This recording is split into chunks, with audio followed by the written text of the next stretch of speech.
Justin, you big derp. You do have a secondary, you know, but whatever. Hey, you know what, everyone? My name is Justin. They call me Subway on the interwebs, and we are playing more Blacklight Retribution at King of the Hill on Helodeck. And you may be wondering why I entitled this little video "Shock and Awe." That's because of my actual inventory choices, which are the shock nade and the stun mine.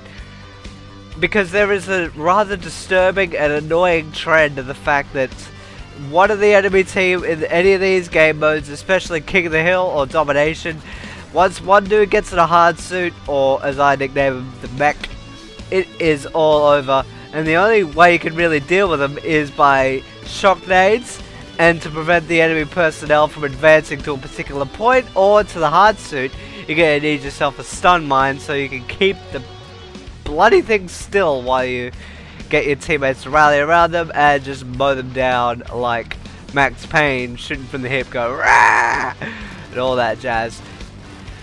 And especially on close quarters maps like Helodeck, you're going to need a particular set of armor, and I have I don't remember what I have, but I have reduced my actual maximum health. The usual cap is 200 and I'm on around 180. I can barely see through my watermark, unfortunately, but it's a little bit quicker. And with the map like this, where there's sight lines, where if you're seen for a millisecond too long, you're gonna get mowed down by LMGs, bolt actions, ARs, heavy ARs.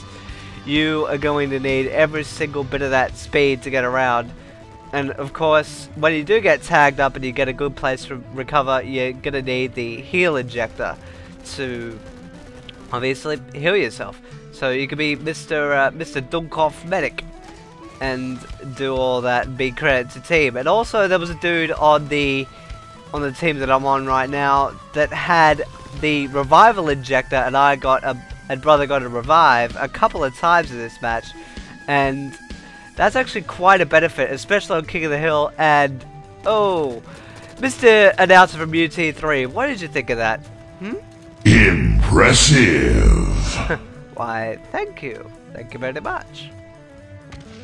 So basically, I've given you a little bit of a strategy on how you can stay alive. Well, I don't do it too well during this section. I derp up a couple of things. But how you can stay alive in Helodeck, you got to be really, really agile and stay away. Oh, well, when you're in close quarters, you got to dart in, get your frags, and get the hell out of there. And especially because the spawns, especially on the objective game modes, Domination, King of the Hill, they are so sporadic. You're gonna have to keep, as I say, keep constantly moving so you can get to each objective and hold it and defend it, while the enemy team will rally around. Hence why the stun mines are so good on choke points and lines to each objective in each game mode. And in addition to being really, really quick, like Sanic, I've got a very brutal piece of equipment in my second slot there, and it is the breach hammer.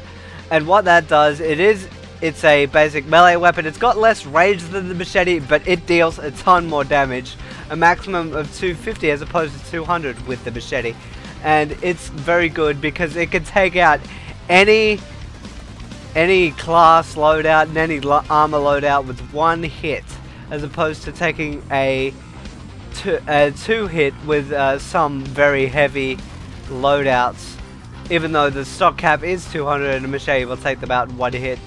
A breach hammer will give you the sort of peace of mind to take out those heavy gunners or very slow moving, high armored opponents with any amount of, well, basically anything with any amount of health. You can knock it out in one hit, and if you get it in the right place, he is unable to be revived, which is very good if you've got a dude with the revival injector, which are actually in a very sparse amount.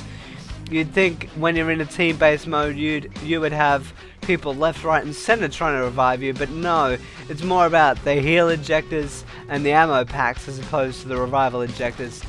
But anyway, I think this gameplay is going to wind down. We are on the last point, and there are very few frags between now and then, and my favorite part of the Master Blaster medley is coming up, so I'm going to leave you to it. Life for great justice, and I will see you next time. Peace out.